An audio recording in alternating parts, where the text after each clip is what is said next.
로마서 6장 1절부터 11절까지의 말씀, 신약성경 245면에 있습니다. 우리 한 절씩 마음을 다해서 우리 교독하도록 하겠습니다. 그런즉 우리가 무슨 말을 하리요? 은혜를 더하게 하려고 죄에 거하겠느냐?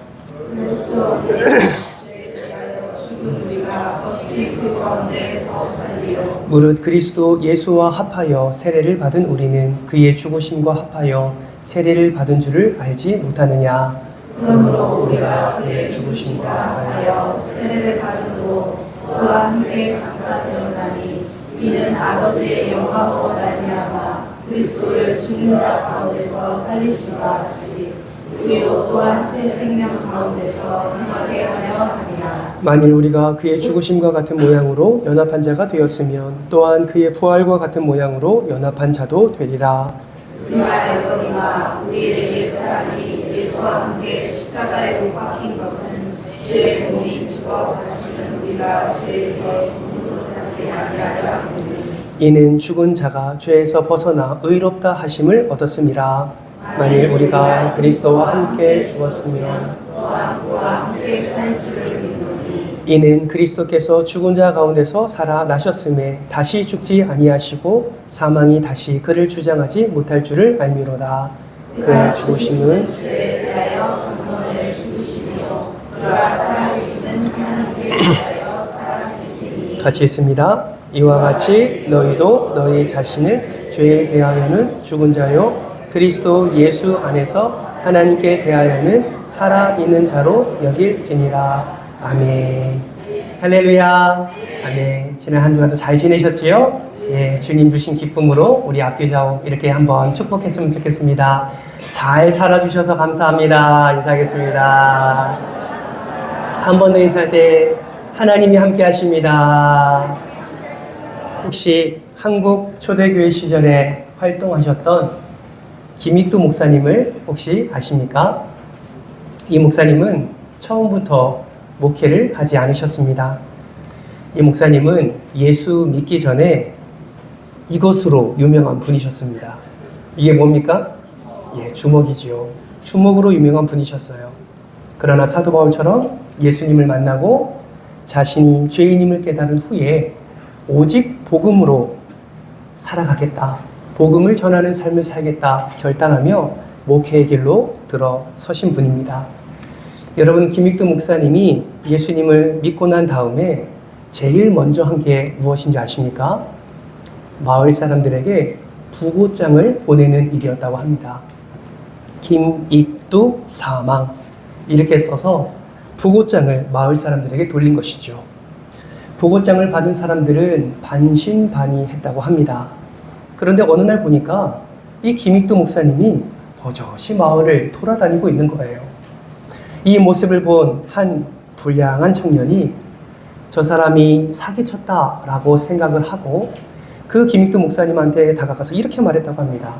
죽기는 뭘 죽어? 그러면서 손에 들고 있는 물바가지를 그대로 끼얹었다고 합니다. 졸지에 물벼락을 맞은 이 김익두 목사님은 물을 탈탈 털면서 이렇게 말했다고 하죠. 김익두가 죽었으니 망정이지. 김익두가 살았다면 넌 벌써 요절났다. 여러분, 이 모습은 옛사람 김익두가 죽음으로써 새사람 김익두가 살아난 것을 우리에게 보여주고 있습니다. 또한 이러한 김익두 목사님의 이 모습은 우리가 참으로 살아가기 위해서 우리가 참으로 죽어야 한다는 복음의 역설을 그대로 보여주고 있습니다. 여러분, 역설이 무엇입니까? 역설이란 모순되는 것처럼 보이지만 진리를 말하는 것이죠. 오늘 우리는 로마서 6장을 함께 교독했습니다. 여러분, 로마서 6장에서 무엇을 말씀하고 있습니까? 이 복음의 역설을 지금 말씀하고 있는 거예요. 로마서 6장은 어떤 복음의 역사를 말하고 있습니까? 예수 그리스도가 십자가에 못 박혀 죽으심으로 말미암아 우리가 구원의 은혜를 누리게 되었다라는 이 복음의 역사를 분명하게 말씀하고 있습니다. 그리고 더 나아가 예수님이 십자가에서 우리를 위해서 죽으시고 다시 사신 이유가 무엇인지를 분명하게 말씀하고 있다라는 것이죠. 여러분, 예수님이 우리를 위해 죽으시고 다시 사신 이유가 무엇입니까? 오늘 본문 4절 말씀에 보면 그 이유가 정확하게 나와 있습니다. 4절 말씀을 다시 같이 한번 읽어볼까요? 시작. 그러므로 우리가 그의 죽으심과 합하여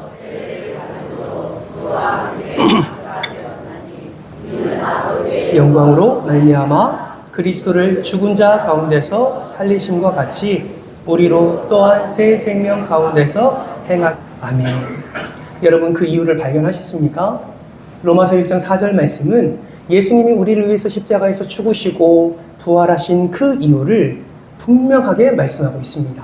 그 이유가 무엇입니까? 우리로 하여금 새 생명 가운데서 행하게 하려 하시려고, 우리를 새 생명 가운데서 행하게 하시려고 그 예수가 이 땅에 오셔서 죽으시고 다시 살아나셨다라고 사도 바울은 지금 로마 교회를 향해, 그리고 이 말씀을 나누는 우리를 향해 선포하고 있는 것이죠. 이 말은 다시 말하면 우리로 하여금 진정한 의미에서 살아있는 자로 살아가게 하시기 위하여 그렇게 우리를 살리셨다라는 것을 말씀하고 있는 것입니다. 사랑하는 성도 여러분, 예수님이 여러분을 위해서 십자가에 못 박혀 죽으심을 여러분 믿으십니까? 그 예수가 3일 만에 부활한 것을 믿으십니까? 그러면 이 또한 믿으십시오. 예수님이 부활하신 이유는 여러분으로 하여금 새 생명을 누리게 하기 위하여, 그 새 생명 가운데 행하게 하기 위하여 예수님이 다시 사심을 믿으시기를 주님의 이름으로 축복합니다. 그런데 너무나 안타까운 것은 무엇입니까? 하나님이 우리를 살리셨고 하나님이 우리에게 새 생명을 허락해 주셨고 그 새 생명을 더 풍성히 누리라고 우리에게 은혜를 베푸셨는데, 많은 사람들은 예수를 알고 예수를 믿는다 하면서 이 새 생명의 은혜를 누리지 못한 채 그저 세상 사람들과 동일하게 살아가는 자들이 너무나 많다는 것입니다. 여러분, 개인뿐만이 아닙니다. 교회도 마찬가지예요. 십자가의 능력과 부활의 놀라운 은혜를 교회가 풍성히 누렸음에도 불구하고 마치 죽은 자들과 같이 그러한 교회가 하나님 앞에서 온전함을 나타내지 못하고 마치 죽은 자들의 교회같이 그렇게 살아가고 있는 교회가 너무나 많다라는 것입니다. 사랑하는 성도 여러분, 그거 아십니까? 요한계시록 3장 1절 말씀에 보면 예수님이 7교회 중에 한 교회를 이렇게 책망하십니다. 화면을 보면서 같이 한번 읽어볼까요? 시작. 내가 내 행위를 아노니 살았다 하는 이름은 가졌으나 죽은 자로다. 여러분, 이 교회가 어떤 교회인지 여러분 아십니까? 바로 사대라는 교회입니다. 사대, 살았다 하는 이름이지요. 그러나 그들의 삶의 모습을 보니 그들은 살은 자의 이름을 가졌지만 죽은 자로다 라고 책망하는 예수님의 책망을 받을 수밖에 없는 삶을 살아갔던 것입니다. 여러분, 예수님이 왜 이렇게 책망하셨을까요? 살았다 하는 이름을 가진 그 교회에게 너희는 죽은 자 같아, 왜 이렇게 예수님이 책망하실까요? 그 이유는 사대교회가 겉과 속이 달랐기 때문입니다. 사대교회는 겉으로는 활기차 보입니다. 사대교회는 겉으로 많은 사람들이 모이는 것 같습니다. 사회적으로 평판이 좋은 것 같습니다. 다른 교회가 경험했던 그 이단의 아픔, 다른 교회가 경험했던 그 유대인들의 핍박, 이런 것도 견디지 않은 어려움을 당하지 않은 것 같습니다. 사대교회는 그저 그들 안에서의 놀라운 은혜와 사랑을, 그들이 말하는 놀라운 은혜와 사랑을 나누고 있었던 것이죠. 그런데 예수님이 바라보시는 사대교회는 어떻습니까? 겉과 속이 너무나 달랐습니다. 하나님이 기뻐하시는 그 기준의 사랑이 아니라, 하나님의 베풀어 주시는 그 온전한 은혜를 함께 나눔이 아니라 그저 형식과 겉모습에만 치중하는 교회의 모습을 예수님이 바라보신 것이죠. 그리고 이렇게 말씀합니다. 너희 죽은 자 같아 라고 말씀을 하십니다. 또한 예수님이 이렇게 책망하신 이유는 그들의 행위가 온전하지 않았기 때문이죠. 온전하지 않다는 것은 그들의 모든 행위가 하나님의 기준에 미치지 못했다라는 의미를 담고 있습니다. 그들이 드리는 예배, 그들이 고백하는 기도, 그들이 섬기는 그 봉사, 그 모든 것들이 종교적인 행위였을지는 몰라도 예수님이 보시기에 말씀의 기준에 비추어 그 하나님의 기준에 미치지 못한 그러한 예배와 기도였음을 예수님은 보시고 책망을 하신 것이죠. 여러분, 이러한 신앙은 어디에까지 나아가게 됩니까? 이러한 신앙은 복음 안에서만 누리는 은혜가 아니라 세상에서의 누릴 수 있는 은혜까지 포함하고 있음을 우리는 알 수 있습니다. 우리도 많이 경험해 보지요. 복음 안에 바로 서지 못하면 세상과 타협하는 자리에까지 나아가게 됩니다.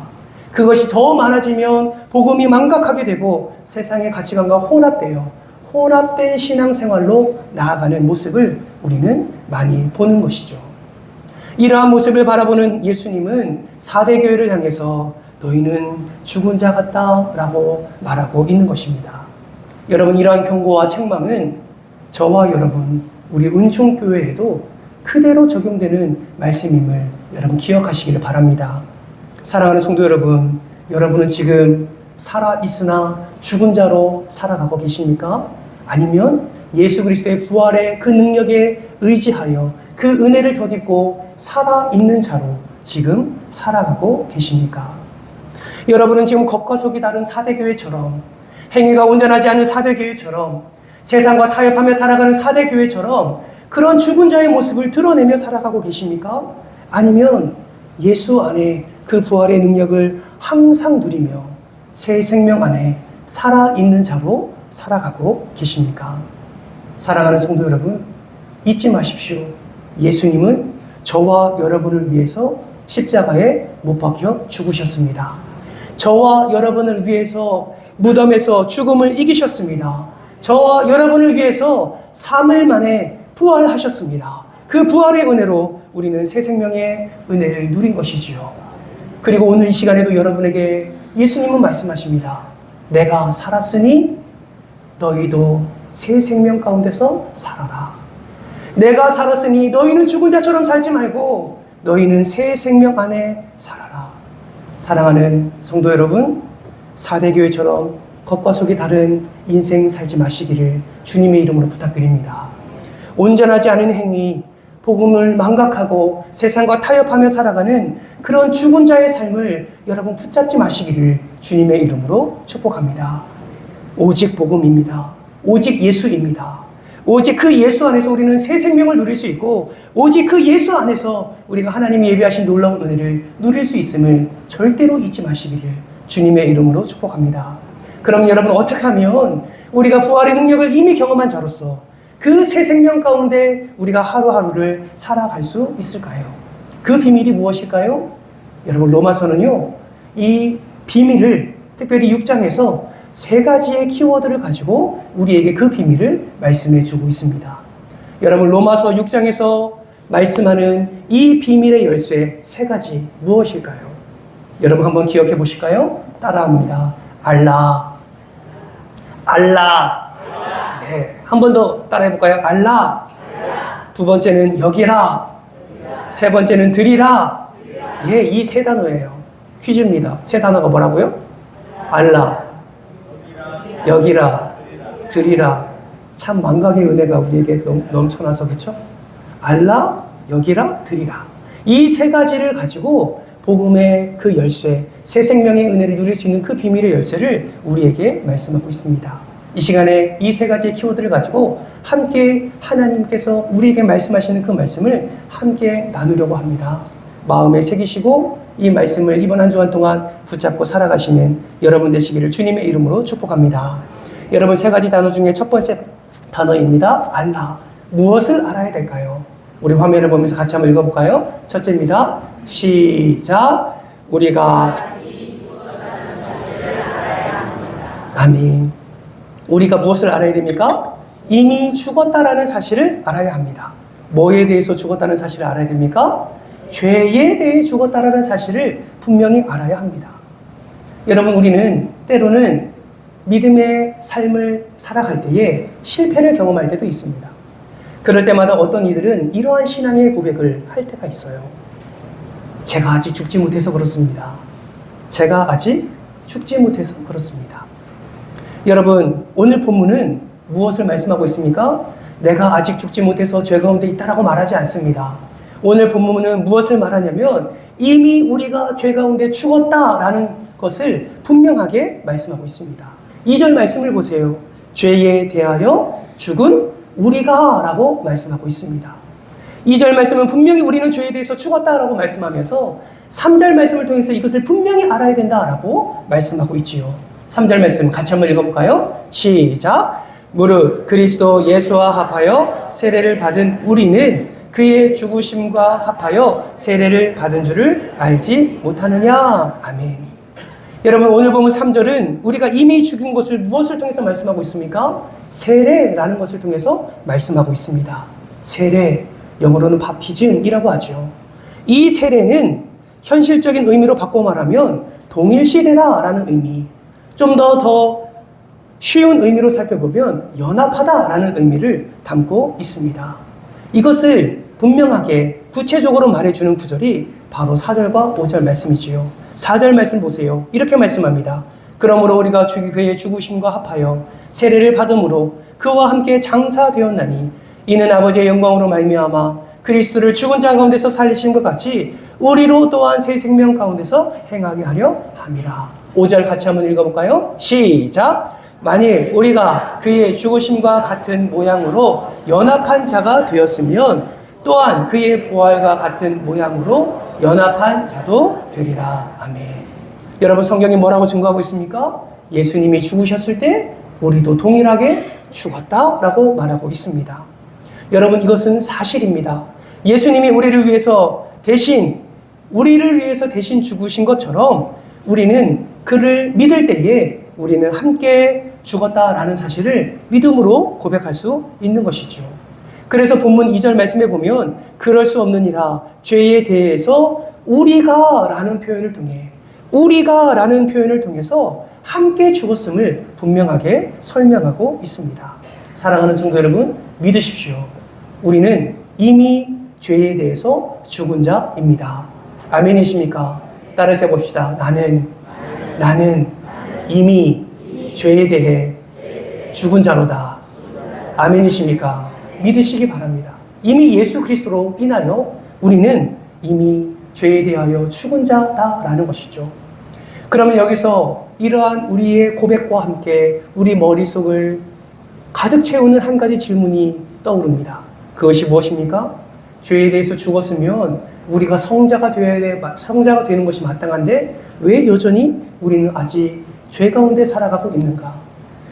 죄에 대해서 이미 죽었으면 우리는 죄 가운데서 허덕이는 것이 아니라 우리는 오직 하나님의 영광을 바라보며 살아가야 되는데 왜 아직도 우리는 죄를 지으며 살아가고 있는가? 여러분, 여기에 대해서 예수님은 뭐라고 말씀하시는지 아십니까? 예수님은 이렇게 말씀합니다. 니들이 제대로 몰라서 그렇다라고 말씀하십니다. 무엇을 모릅니까? 이미 죄에 대해서 죽은 것을 너희들은 전혀 생각하지 않고 있다는 거예요. 너희가 죄를 지을 때, 죄에 가까이 있을 때, 죄 가운데 거할 때 전혀 나는 예수 그리스도로 인하여 이미 죄에 대해서 죽은 자로다 라는 것을 전혀 인식하지 못하고 살아가고 있기 때문에 그 죄 가운데 또 머물게 되고 그곳에서 오히려 죄 가운데 넘어지는 일들을 경험하게 되는 것임을 예수님은 말씀하고 있는 것입니다. 마치 이런 것이죠. 여러분, 제2차 세계대전이 끝난 후에 이런 일이 일어났다고 합니다. 필리핀의 한 섬에 정글에 일본 군인들이 숨어 살았다고 합니다. 전쟁이 끝났는데, 종결되었는데 그들은 워낙 깊은 정글에서 숨어서 살다가 이 전쟁이 끝난지도 소식을 듣지 못한 것입니다. 그런데 그들 가운데 한 사람인 히로 오나다 중이라는 사람이 1974년 마을 사람들에 의해서 발견이 되었다고 합니다. 그 전쟁이 끝난 동시에 그들은 자유인으로 살 수 있었는데 그들은 그 정글에서 30년 동안 숨어서 지냈다는 것이죠. 그 소식을 듣지 못해서 자유인이 될 수 있는 기회를 놓치게 된 것입니다. 사랑하는 성도 여러분, 참 어처구니 없지 않습니까? 그 소식만 들었어도 항복하고 또 나왔어도 그가 평안하게 살 수 있었을 텐데 그들은 그것을 듣지 못한 채 그저 여전히 노예와 같이 그렇게 30년 동안 정글에서 살았던 것입니다. 여러분, 이 어처구니 없는 이 사건이 오늘 우리에게도 일어나고 있습니다. 여러분, 오늘날 많은 그리스도인들이 죄에 대해서 이미 죽었다는 사실을 기억하지 않습니다. 그리고 여전히 또 나아가서 죄 가운데 범하는 것이죠. 예수님이 다시 사셨을 때 우리를 다시 온전케 하시고 그 죽음에서 건져내신 사실을 전혀 깨닫지 않고 있는 것입니다. 여러분 오늘 본문 6절 말씀을 보세요. 예수님이 사도 바울의 입술을 통해서 무엇을 고백하게 하십니까? 우리가 알거니와 우리의 옛사람이 예수와 함께 십자가에 못 박힌 것은 죄의 몸이 죽어 다시 우리가 죄의 종에 무엇하지 않게 하려? 종노릇하지 아니하려 함이라 라고 사도 바울은 말씀하고 있습니다. 사랑하는 성도 여러분, 새 생명 가운데 거하는 삶의 첫 번째가 무엇입니까? 이미 나는 죄에 대해서 죽은 자다라는 것을 반드시 기억하시기를 주님의 이름으로 축복합니다. 두 번째는 무엇입니까? 여겨야죠. 무엇을 여겨야 됩니까? 우리 자신을 계속 죽은 자로 여기며 살아가야 되는 것입니다. 그냥 머릿속에만 내가 이미 죄에 대해서 죽은 자다라고 생각하고 끝나는 것이 아니라 우리의 삶 속에서 일어나는 모든 삶 가운데 나는 이미 죽은 자다, 죄에 대해서 이미 죽은 자다 선포하며 그렇게 여기며 살아가야 된다라는 것이죠. 여러분 여기서 여긴다라는 말은 회개하게 사용되었던 단어라고 말합니다. 여기서 말하는 여긴다라는 것은 계산한다라는 뜻이 내포되어 있습니다. 계산은 정확해야 되지요. 계산은 사실에 근거해서 해야 합니다. 그러면 여긴다는 말은 무엇을 의미합니까? 이 말은 사실대로 인지하고 살아가라는 것이죠. 무엇이 사실인지 분명하게 인지하고 살아가라고 우리에게 말씀하고 있는 것입니다. 사랑하는 성도 여러분, 우리가 죄에 대해서 죽은 것이 사실이라면 우리는 이미 자유인이라는 사실을 반드시 기억하시기 바랍니다. 우리는 무엇을 통해서 이것을 고백했습니까? 세례를 통해서 고백했죠. 여러분, 세례는 또 다른 표현으로 장례식이라고 표현할 수 있습니다. 누구에 대한 장례식입니까? 나에 대한 장례식이죠. 죄에 대한 장례식입니다. 예수가 함께 그 죽음을 세례를 통해서 우리는 경험하게 되고 그 경험을 통해서 우리는 내 죄가 모두 다 죽었음을 입술로 고백하게 됩니다. 세례를 통해서 우리는 하나님의 놀라운 그 사랑을 발견하게 되고 그 세례를 통해서 이미 죄에 죽은 우리를 다시 한번 믿음으로 고백하게 되는 것이죠. 여러분 오늘 본문 4절과 5절 말씀이 바로 이것을 말씀하는 것입니다. 세례는 이례적인 사건이지만 이 사건을 기억하고 적용한 것은 날마다 일어나야 된다라는 것을 분명하게 말씀하고 있는 것입니다. 사랑하는 성도 여러분, 그러므로 여러분에게 부탁합니다. 매일의 삶 속에서 여러분 하루하루 믿음의 길을 걸어갈 때에 여러분의 삶 속에서 이미 죄에 대해서 죽은 나를 인식하고 더 나아가 죄의 자리에 설 때마다 이것을 선포하며 주님의 은혜를 간구하는 저와 여러분 되시기를 주님의 이름으로 축복합니다. 죄가 여러분에게 다가옵니까? 죄 앞에 여러분이 서 있습니까? 아니 이미 죄를 범했습니까? 여러분 그 자리에서 잊지 마시고 이렇게 선포했으면 좋겠습니다. 따라서 합니다. 나는 자유인이다. 나는 자유인이다. 무엇을 말하고 있습니까? 이미 죄에 대해서 나는 모든 것을 해방하게 되었고 모든 은혜를 누린 믿음의 자유인이다 라는 것을 우리는 죄 앞에서 고백해야 되는 것입니다. 그것을 고백하지 않으면 우리는 여전히 이것을 잊은 채 죄의 자리로 나아가게 될 것입니다. 여러분 사도 바울도 이런 경험을 너무나 많이 했습니다. 그래서 사도 바울은 어떻게 고백합니까? 나는 날마다 죽노라 라고 고백을 합니다. 어떻게 날마다 죽습니까? 죄에 대해서 날마다 죽노라 고백하는 것이죠. 사랑하는 성도 여러분, 우리는 이미 죄에 대하여 죽은 자입니다. 그리고 예수님의 부활하심으로 말미암아 우리는 이미 새 생명을 누린 자입니다. 그러므로 여러분, 새 생명을 누린 자답게 날마다 죄에 대해서 여러분의 죄를 죽이시면서 그 죄에 대해서 항상 인식하며 예수 그리스도의 새 생명을 누리기를 사모하며 주님 앞에 나아가는 여러분 되시기를 주님의 이름으로 축복합니다. 마지막 새 생명 가운데 어떻게 살아갈 수 있습니까? 세 번째, 드리라 라는 표현인데요. 무엇을 드려야 됩니까? 같이 한번 읽을까요? 시작! 우리를 다시 산자로 드리고 살아야 합니다. 여러분 11절 말씀을 같이 한번 읽겠습니다. 시작! 이와 같이 너희도 너희 자신을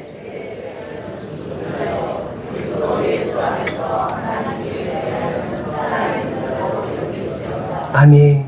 예수 안에서 하나님께 대하여 살아있는 자로 여길지어다. 여러분 우리는 예수 안에서 다시 살아있는 자임을 기억하시길 주님의 이름으로 축복합니다. 그럼 여러분 어떻게 하면 난 자의 삶을 하나님께 드리는 삶으로 우리는 나아갈 수 있을까요? 그 구체적인 지침을 우리가 읽진 않았지만 이후에 12절 이후의 말씀을 통해서 우리에게 말씀합니다. 우리 12절 말씀 화면을 보면서 같이 한번 읽어볼까요? 시작! 그러므로 너희는 죄가 너희 죽을 몸을 지배하지 못하게 하여 몸의 사욕에 순종하지 말고. 아멘. 여러분, 우리가 예수를 믿고 이미 죄에 대해서 죽었다고 해서 죄가 우리 주변에 없는 것이 아닙니다. 상황과 환경을 통해서 죄는 끝까지 우리 몸을 지배하려 합니다. 끝까지 그 악한 자는 우리를 넘어뜨리려 합니다. 그때 어떻게 해야 됩니까? 죄가 우리 몸을 지배하지 못하도록 우리 몸의 사욕에 순종하지 말라라고 말하고 있습니다.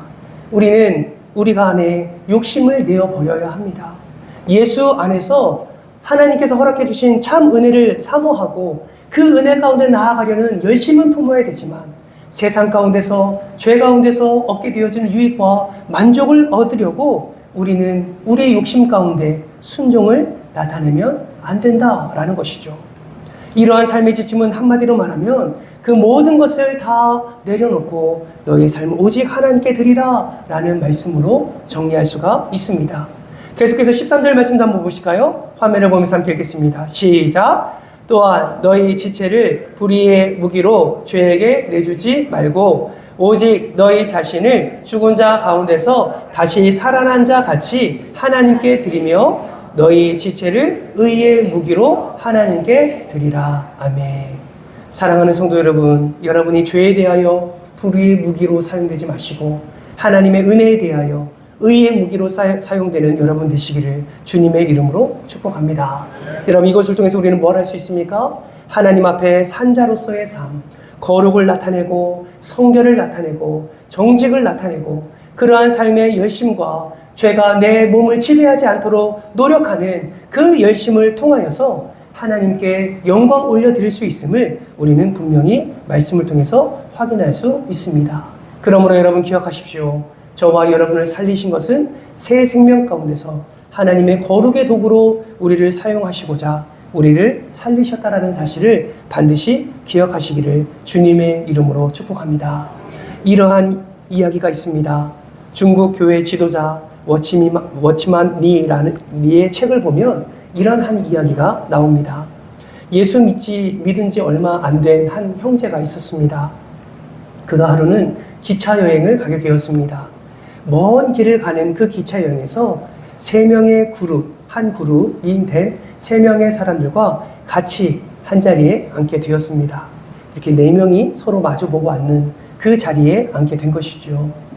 그 3명 중 한 사람이 이런 제안을 합니다. 우리가 긴 시간 동안 여행을 해야 되니까 우리가 재미있게 이 시간을 보냈으면 좋겠습니다. 우리 카드놀이 할까요? 라고 제안을 했습니다. 그때 이 예수를 믿은 한 형제는 그 제안에 이렇게 대답을 합니다. 아니요, 저는 하지 않겠습니다. 그러니까 그 사람이 이렇게 되묻습니다. 카드놀이 할 줄 모르십니까? 라고 묻습니다. 그때 형제가 조용히 말하죠. 네, 할 줄은 압니다. 그러면 손은 놔둬서 뭐 하시게요? 같이 재미있게 놀고 같이 우리 재미있는 여행합시다 라고 말합니다. 이 질문에 이 한 형제는 이렇게 대답을 합니다. 그런데 이 손이 제 손이 아니라서요. 달리 할 일이 있습니다. 그 3사람은 의아해하며 물었습니다. 아니 도대체 그게 무슨 말입니까?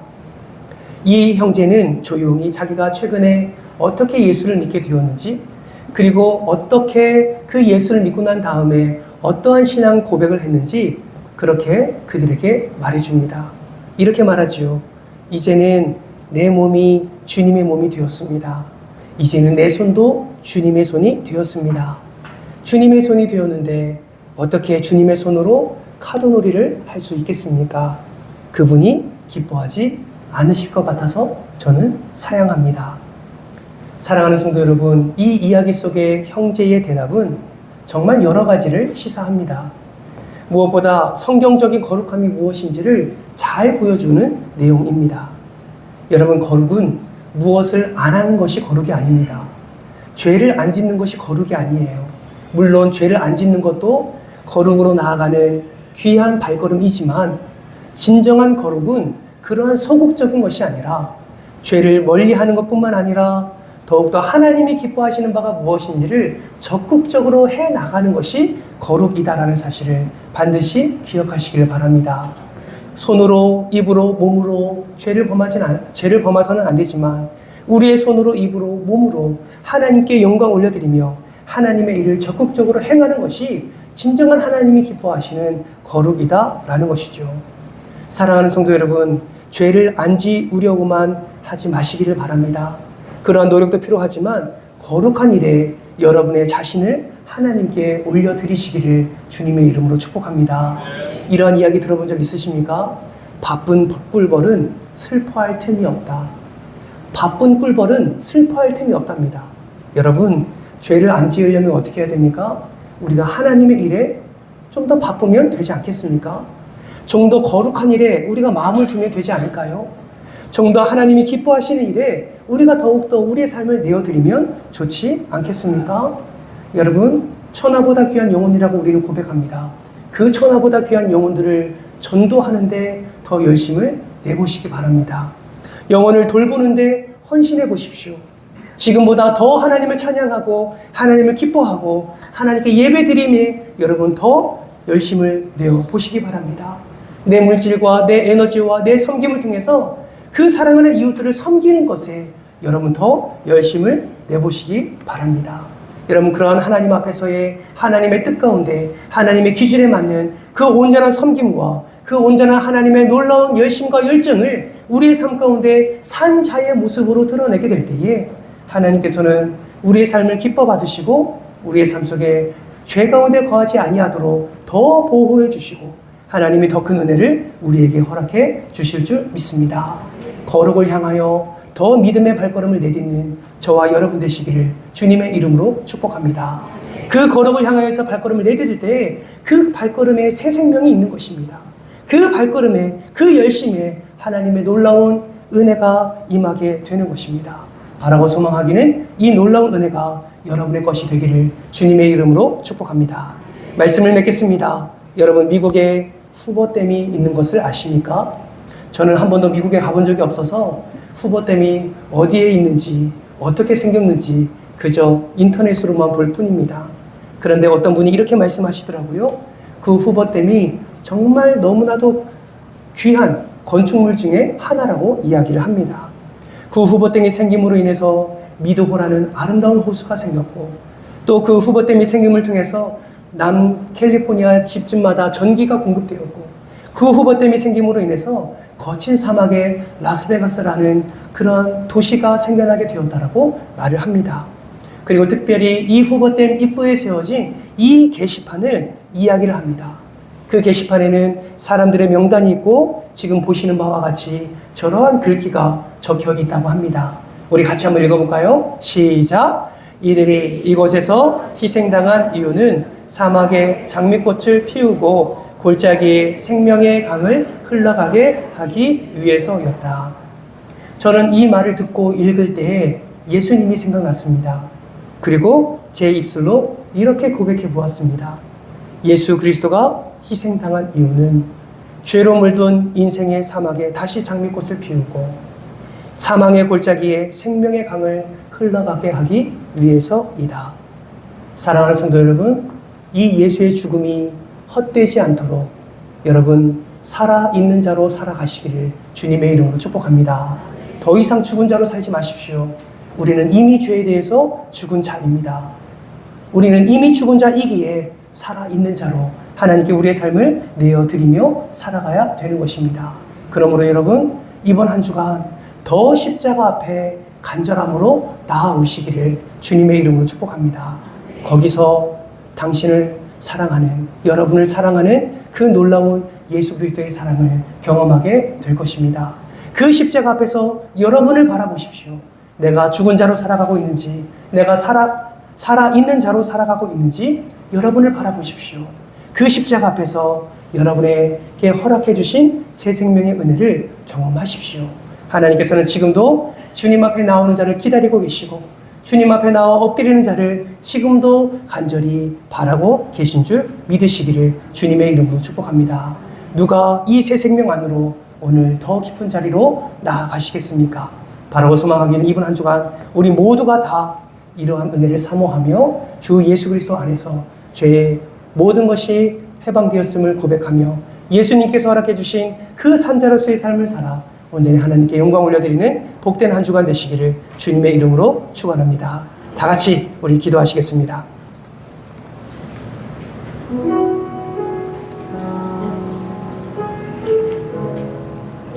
살아 있으나 죽은 자 같은 삶, 얼마나 비참합니까?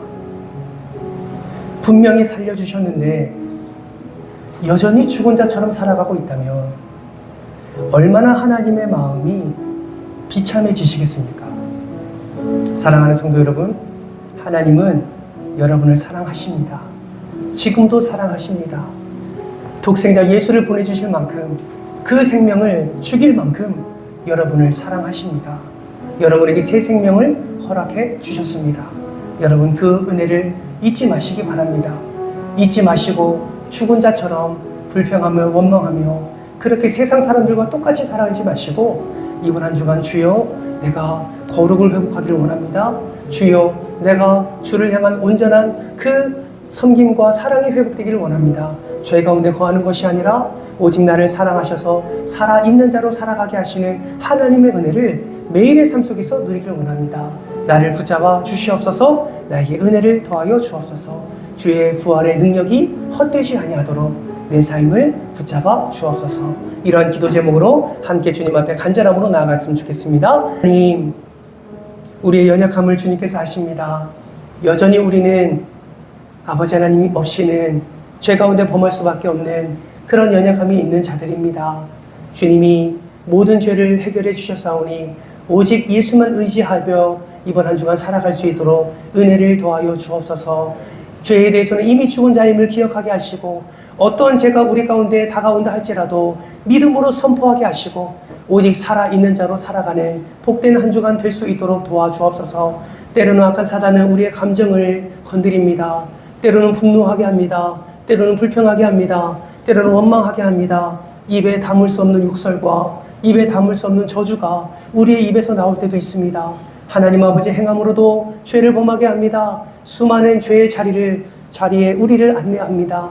여러분 죄를 만날 때마다 죄 안에 거할 때마다 오늘 말씀을 기억하게 하시고 나는 살아있는 자다 선포하며 나는 예수의 부활로 말미암아 이미 살아있다라고 선포하며 그 죄를 이겨내게 하시고 매일의 삶 속에서 거룩을 나타내는데 더욱 열심을 나타내요. 오직 산자로 하나님께 삼재물로 하나님께 영광 올려드리는 복된 한 주간 될 수 있도록 우리의 삶을 붙들어 주시옵소서. 그렇게 온전히 주만 바라보며 그 부활의 능력과 그 새 생명의 은혜를 사모하며 나아갈 때에 우리가 붙잡고 있는 우리가 걱정과 염려로 붙잡고 있는 그 모든 것까지도 하나님께서 해결해 주시고 평안과 형통을 더하실 줄 믿사오니 우리의 삶을 주장하여 주시고 우리의 삶 가운데 새 생명의 능력과 새 생명의 은혜를 더하여 주시옵소서. 감사를 드리오며 사랑이 많으신 예수님의 이름으로 기도드리옵나이다. 아멘.